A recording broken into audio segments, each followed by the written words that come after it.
Assalamualaikum warahmatullahi wabarakatuh. Perkenalkan, kami dari kelompok 4, mata kuliah Agama Islam, dengan dosen pengampu Ibu Siti Rohmah MHI dari program studi Ilmu Administrasi Publik. Di sini, kita akan memaparkan materi tentang masyarakat madani dan kerukunan umat beragama.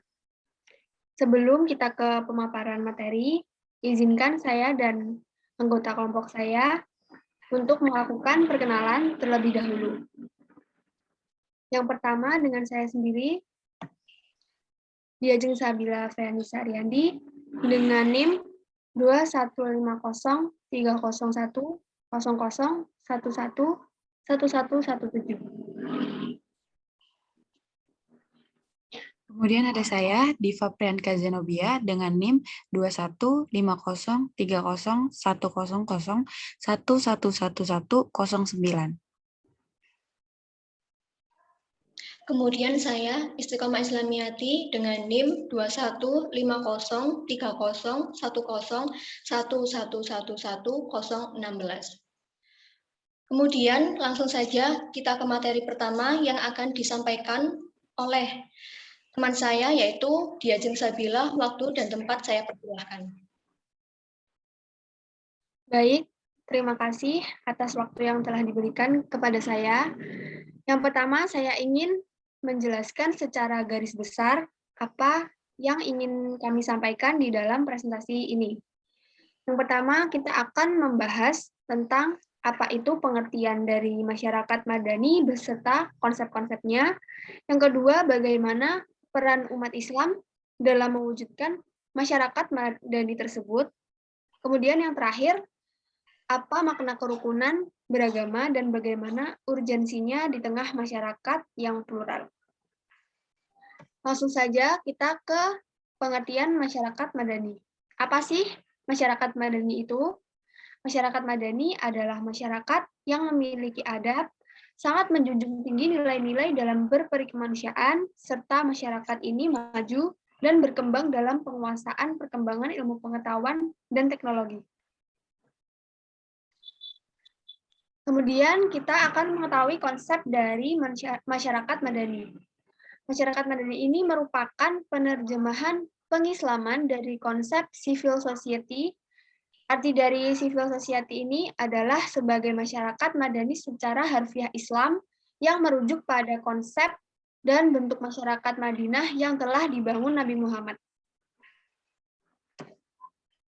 Yang selanjutnya, masyarakat madani ini memiliki beberapa karakteristik umum yang membedakan dengan masyarakat lainnya. Di antaranya,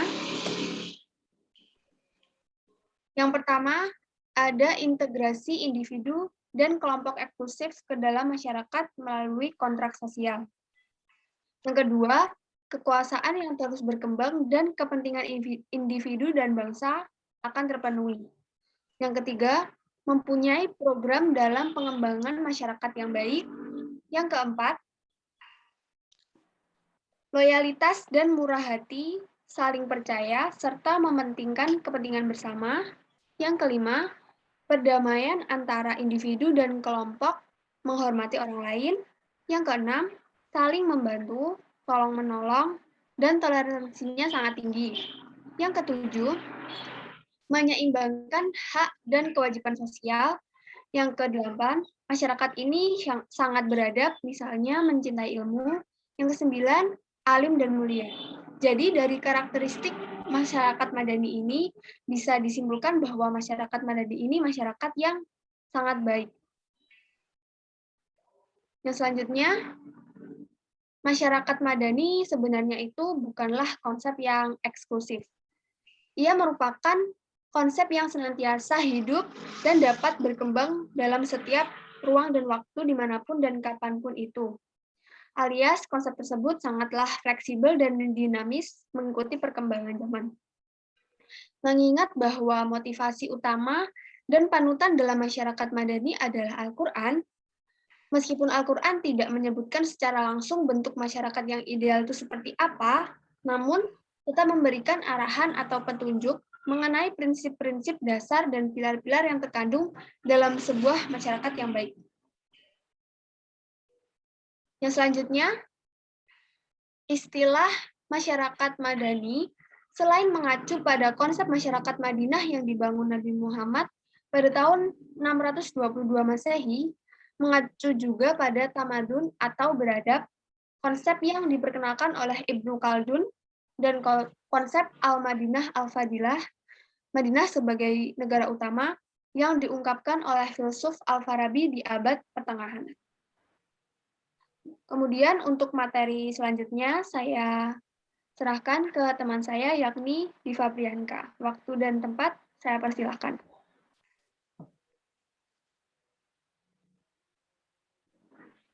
Baik, terima kasih atas waktu dan tempat yang telah dipersilakan kepada saya.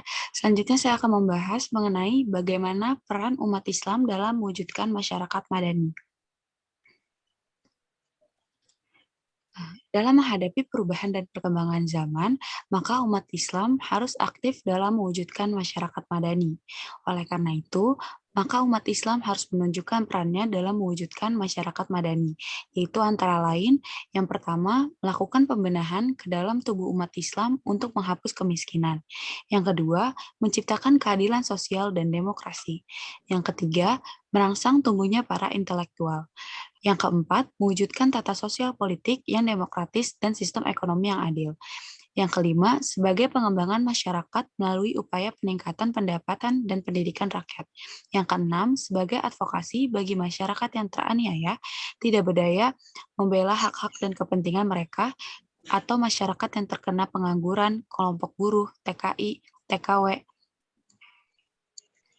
yang digaji atau di PHK secara sepihak, disiksa, bahkan dibunuh oleh majikannya, dan lain-lain. Sebagai kontrol terhadap negara, dan yang kedelapan, menjadi kelompok kepentingan atau interest group, atau kelompok penekan atau pressure group dalam rangka menegakkan kebenaran dan keadilan. Selain itu, mengenai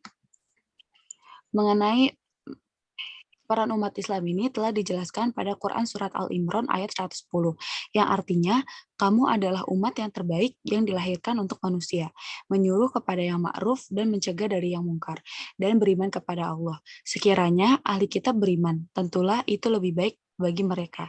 Di antara mereka ada yang beriman, dan kebanyakan mereka adalah orang-orang yang fasik. Dari ayat tersebut, sudah jelas bahwa Allah menyatakan bahwa umat Islam adalah umat yang terbaik dari semua kelompok manusia yang Allah ciptakan. Di antara aspek kebaikan umat Islam itu adalah kualitas SDM. Ada keunggulan kualitas SDM dibanding umat non-Muslim. Keunggulan kualitas umat Islam yang dimaksud dalam Al-Quran itu sifatnya normatif, potensial, bukan real. Dalam mewujudkan masyarakat madani, terdapat beberapa strategi yang digunakan oleh umat Islam, yaitu yang pertama, umat Islam harus mempunyai pandangan tentang integrasi nasional dan politik. Yang kedua, umat Islam harus mereformasi sistem politik demokrasi. Yang ketiga, umat Islam harus mempunyai paradigma membangun masyarakat madani yang lebih menekankan proses pendidikan dan penyadaran politik warga negara. Untuk topik selanjutnya akan dilanjutkan oleh teman saya, yaitu Istiqomah Islamiyati. Kepadanya waktu dan tempat dipersilakan. Terima kasih Diva atas waktu dan tempat yang diberikan kepada saya. Di materi selanjutnya, saya akan membahas mengenai makna kerukunan beragama dan bagaimana urgensinya di tengah masyarakat yang plural.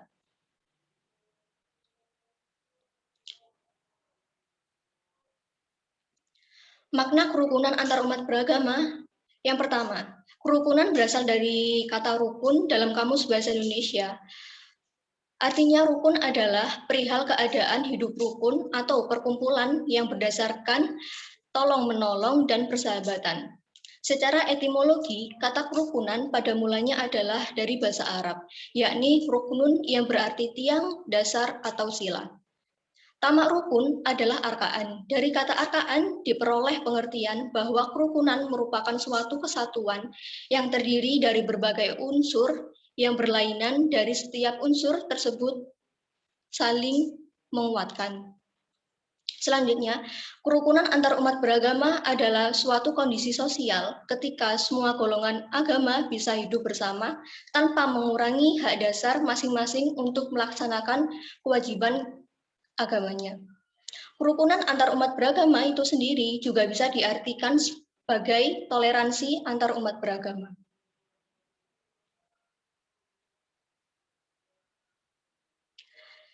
Selanjutnya dalam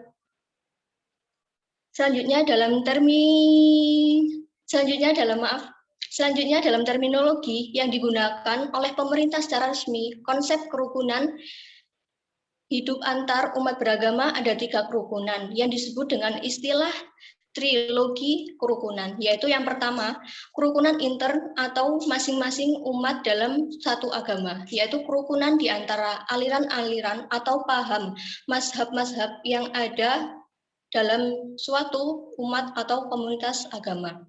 Yang kedua yaitu kerukunan di antara umat atau komunitas agama berbeda-beda, yaitu kerukunan di antara para pemeluk agama-agama yang berbeda, yaitu di antara pemeluk Islam dengan pemeluk Kristen, Protestan, Katolik, Hindu, dan Buddha, atau sebaliknya. Yang ketiga yaitu kerukunan antar umat atau komunitas agama dengan pemerintah, yaitu supaya diupayakan keserasian dan keselarasan di antara para pemeluk atau pejabat agama dengan para pejabat pemerintah dengan saling memahami dan menghargai tugas masing-masing dalam rangka membangun masyarakat dan bangsa.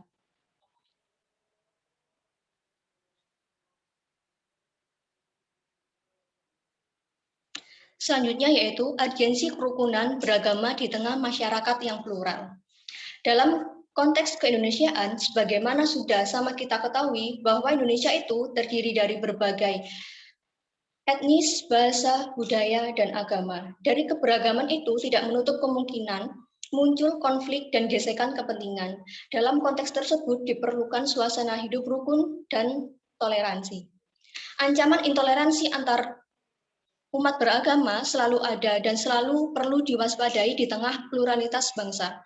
Disadari betapa banyak muncul potensi intoleransi di tengah masyarakat, mulai dari kasus yang murni karena persoalan agama, hingga persoalan yang ditumpangi oleh kepentingan politik.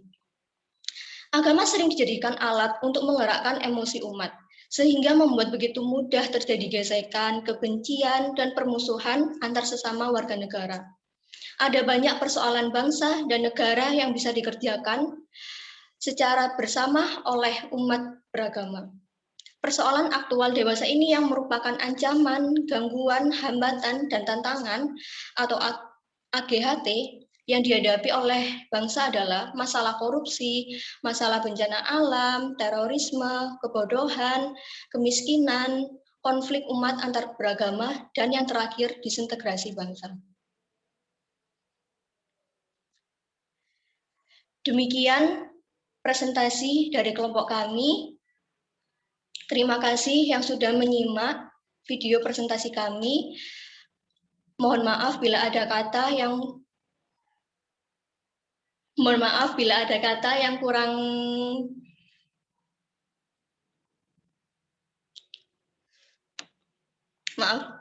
Mohon maaf bila ada kata yang kurang enak.